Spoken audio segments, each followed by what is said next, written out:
Want to know why? Ask how. Howard the Humongous. On Wednesday, April 24th, the American Senate passed a TikTok bill, and Joe Biden signed it into law. The new law says that ByteDance, the company that founded and owns TikTok, must sell TikTok to an American purchaser within 9 months or TikTok will be banished from the Apple and Google app stores and will no longer be able to make updates to its software in the United States, says Shou Zi Chew, the Singapore-based CEO of TikTok. Make no mistake, this is a ban.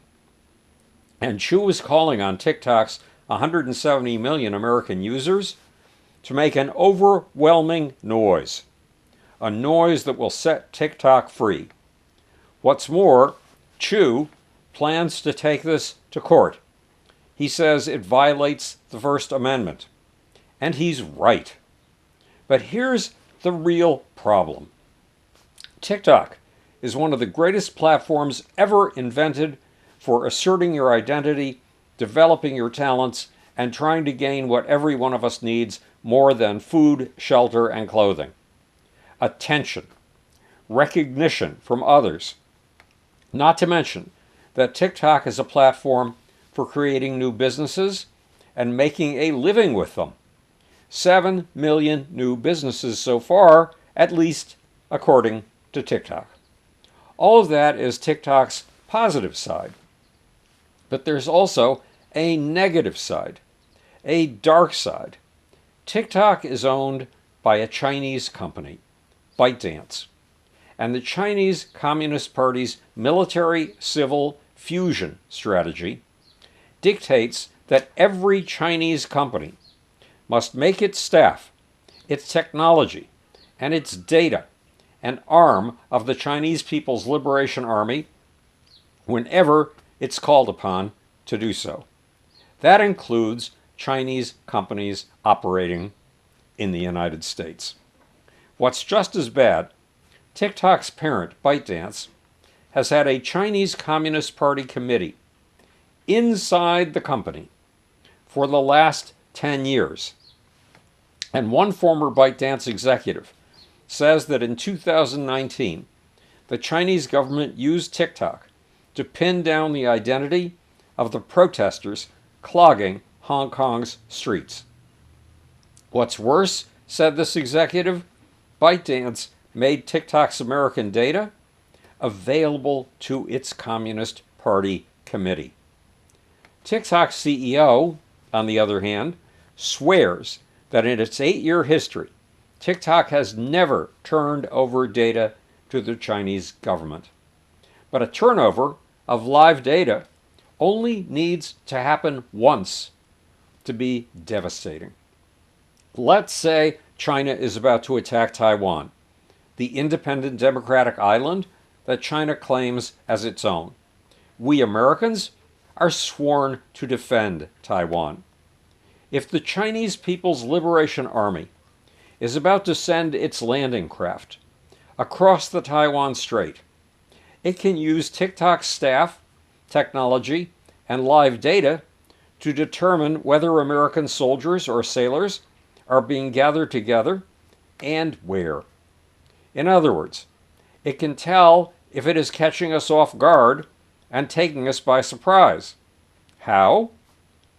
China can track the location of all the American military men or women who have TikTok on their personal phones. Like D-Day, the assault on the quiet beaches of Normandy that helped defeat the Nazis in World War II, this military use of TikTok data only has to happen once. And remember something else. TikTok is balanced between two cultures, the Chinese and the American, and those cultures are radically different. The home base of TikTok's owner, ByteDance, is China.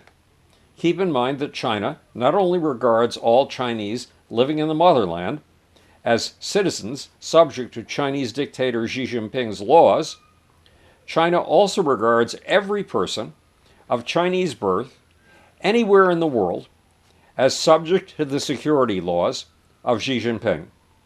For example, in 2023 at the Berklee College of Music in Boston, there were 2 Chinese students. One was disturbed about China's despotic practices. Xi put up handbills advocating democracy in China. The other had listened to what his government had told him. Even if you are overseas, you are a citizen of China. If you see a Chinese dissenter, someone who will make China look bad, it is your duty to pursue and harass her, which is exactly what the second Berklee School of Music student did. On the internet, he stalked the woman putting up handbills and threatened to chop off her hands. He may have been doing what the government of Xi Jinping demanded, but he was also breaking the laws of the culture he was living in, America. So he was arrested, and on Wednesday, April 24th, was sentenced to almost 3 years in an American prison. This kind of intimidation of Chinese overseas is not a fluke. It is typical. If you live in Paris, London, New York, or San Francisco and do something the Chinese government does not like, the Chinese security apparatus attacks you by getting your parents still living in China to call you, while a Chinese policeman is standing over them, just to let you know that if you do anything the government disapproves of, your parents back home will be punished. If China can exert that degree of control over Chinese living in America, imagine what kind of control it can exert over TikTok's parent, ByteDance, a company headquartered in Beijing.